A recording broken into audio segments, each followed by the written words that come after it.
Tom here, FlipAnything USA. So here on my blog, I share how I made my millions in real estate rentals. Been doing this since I was 19 years old, millionaire by 28.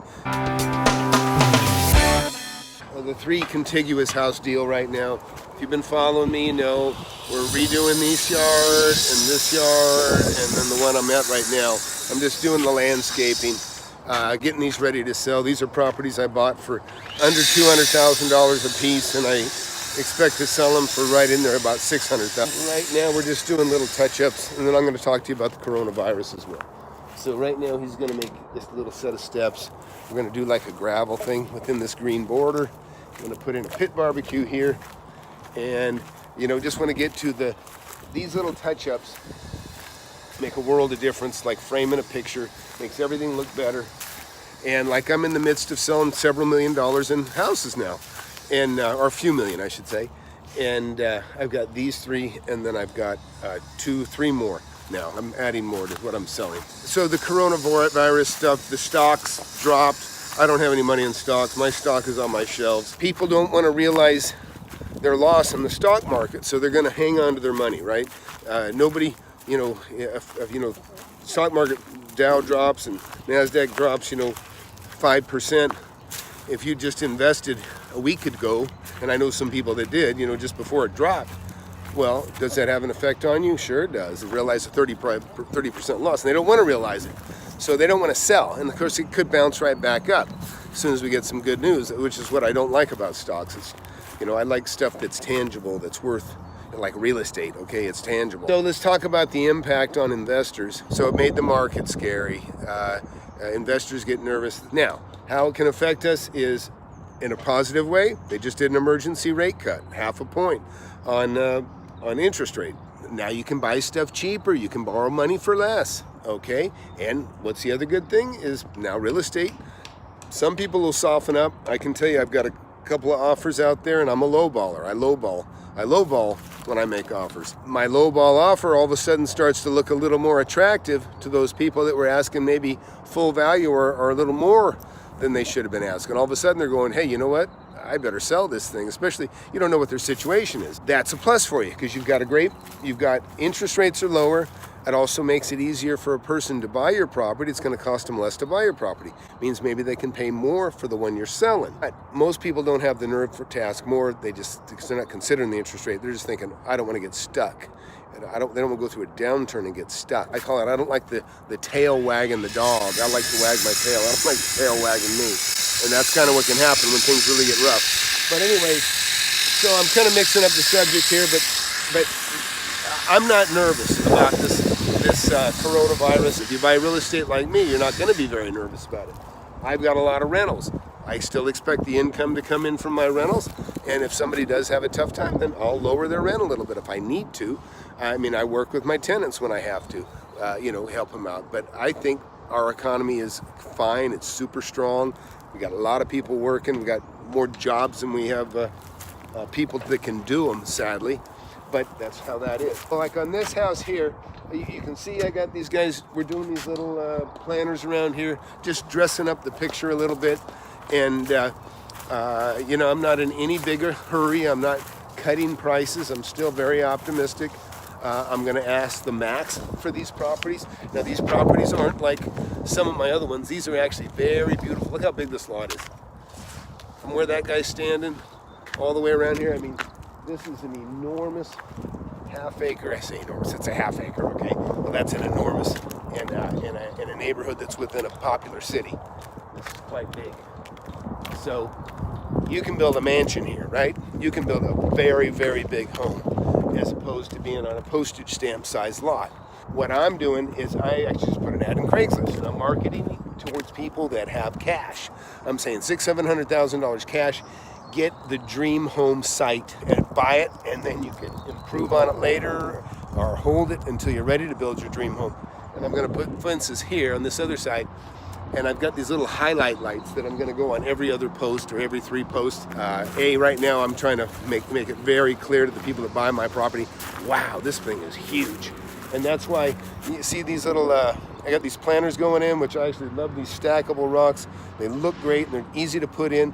And I know a lot of you like me just to talk about deals and making money and all that sort of thing, and I do that, but I'm telling you, it's important that you learn to be handy, okay? I'm a real handy guy. I can do all the work that all these guys do. I've done it before myself. I've framed, I've roofed, I've sheetrocked, done mud. I'm not very good at mud, but I've done it. I've done all sorts of stuff. Time is money, so I got to have other people do it.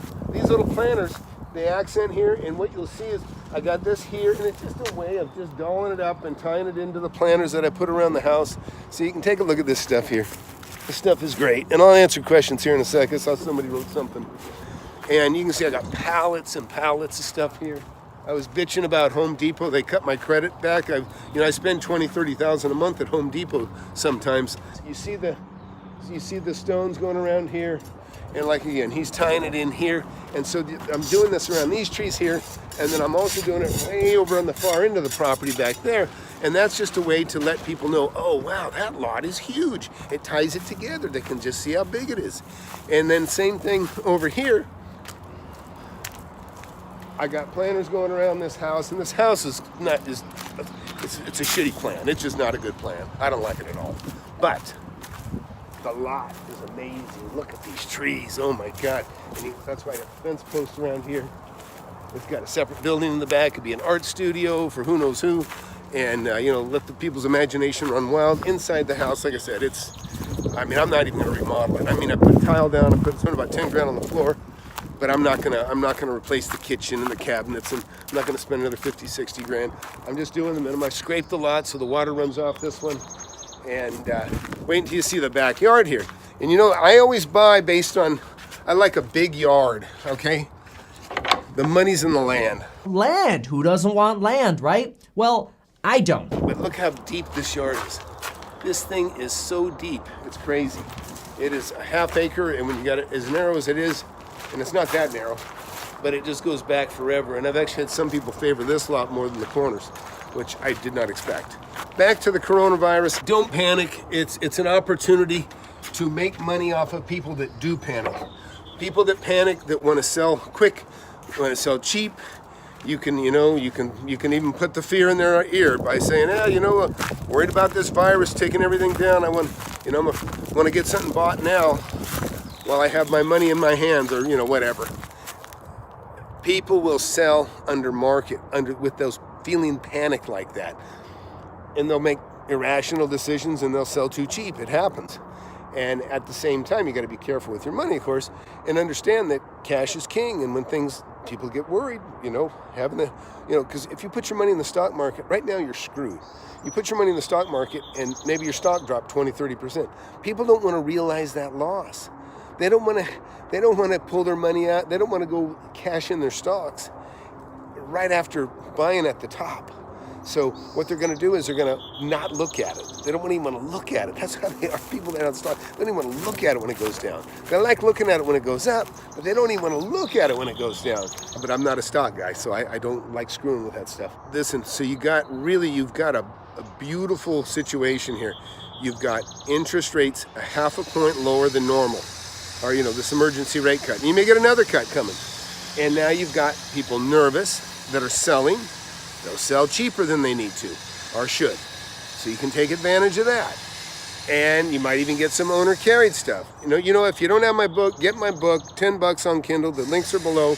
But you can get my book, and I talk about that. I've done a lot of owner financing, and especially if you're new to the game or you don't got a lot of money, getting the owners to carry the note is a great way to go. And guess what? When the interest rates drop like that, that is people are more likely to carry a note because they know they're going to put their money in the bank for interest on it. They're not going to get anything for it.